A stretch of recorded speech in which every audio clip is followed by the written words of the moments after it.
కూడా చాలా ఈ విషయం మీద మీరెంతకైతే ఆయన మీద ఎలిగేషన్ చేస్తున్నారు ఆయన బరాబర్ ఇవ్వాల్సిన అవసరం లేదు, ఇవ్వమని చెప్తా ఉన్నారు అవార్డు గద్దర్కి.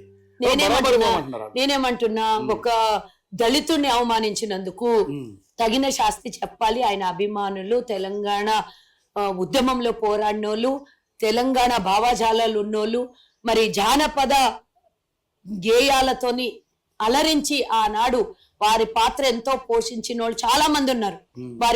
వాళ్ళందరూ కూడా ఆయనను అవమానించినందుకు వాళ్ళు కూడా నిరసన వ్యక్తం చేసి బండి సంజయ్కి ఆయనకు తగు శాస్తి నేర్పించాలి అంటున్నాను నేను. ఎందుకంటే ఒక కళాకారుని అవమానించడం తప్పు కదా. కళాకారులందరూ కూడా దీని మీద ఉద్యమించాలని నేను కోరుతున్నాను. ముఖ్యంగా చూసుకుంటే మీరు పద్మ అవార్డులు, ఇప్పుడు ఏదైతే నంది అవార్డుల విషయంలో గద్దర్ అవార్డ్స్ ఇవ్వాలని చెప్పేసి రేవంత్ రెడ్డి గారు ప్రతిపాదించడం జరిగింది.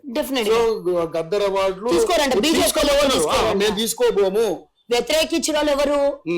చట్టబద్ధంగా నేరస్తారు. తీసుకోకపోతే మీ ఇష్టం, మీరు బీజేపీలకు ఇచ్చుకుంటారు, మేము బీజేపీలకి కాదు అందరికి ఇచ్చుకుంటాం. మీరు బీజేపీలకే అవార్డులు ఇస్తారు, మేము అందరికి అవార్డులు ఇస్తాం. పని చేసిన వాళ్ళకు, సర్వీస్ ఉన్న వాళ్ళకు, ఆ అవార్డుకి ఎవరైతే అర్హులు ఉంటారో వాళ్ళకి ఇస్తాం మేము. మీరు తీసుకోను అంటే ఒరిగిపోయేది ఏం లేదు, తీసుకుంటా అంటే మురిసిపోయేది ఏం లేదు. మీరు తీసుకుంటే ఎవరికి కావాలి, తీసుకోకపోతే ఎవరికి కావాలి. వ్యక్తిగత దూషణలు చేస్తే ఊరుకునేది లేదు. కానీ పద్మ ఇప్పుడు నంది అవార్డ్స్ ప్లేస్ లో గద్దర్ అవార్డ్స్ ఇవ్వడం వెనక మీ యొక్క వ్యూహం ఏంటి అసలు? దాని వ్యూహం ఏముంటది? ఆయనను గౌరవించారు. జానపద గేయాలు కూడా, ఆటలు అవన్నీ కూడా సాంస్కృతిక కళల కిందకి వెళ్తాయి కదండి, అన్ని వస్తాయి. సాంస్కృతిక కళలు సినిమా కింద కూడా చాలా మంది వాడుకున్న సందర్భాలని. మరి ఏముంది, ఒక రాష్ట్ర పోరాటాల్లో ఆయన వంతు భాగం ఉంది. ప్రభుత్వం వచ్చే ముందు ఆయన చనిపోయారు కాబట్టి డెఫినెట్ గా ప్రభుత్వం ఆయన్ని గౌరవించుకుంది. ఎందుకంటే అధికార లాంఛనాలతో కూడా తీసుకెళ్ళడం జరిగింది కాబట్టి.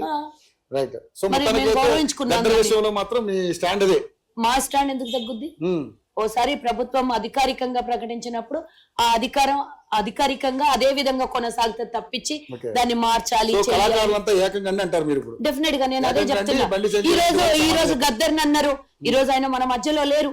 చనిపోయినటువంటి ఆత్మ ఘోషించే విధంగా మాట్లాడినటువంటి బండి సంజయ్ కి ఈ రోజు గద్దర్ వంతైంది, రేపు ఇంకెవరు వంతన్న అవుతుంది. ఈ రోజు విమలక్క లాంటి వాళ్ళు నోరు తెరవాలి అని చెప్తున్నాను నేను, మాట్లాడాలి అంటున్నా.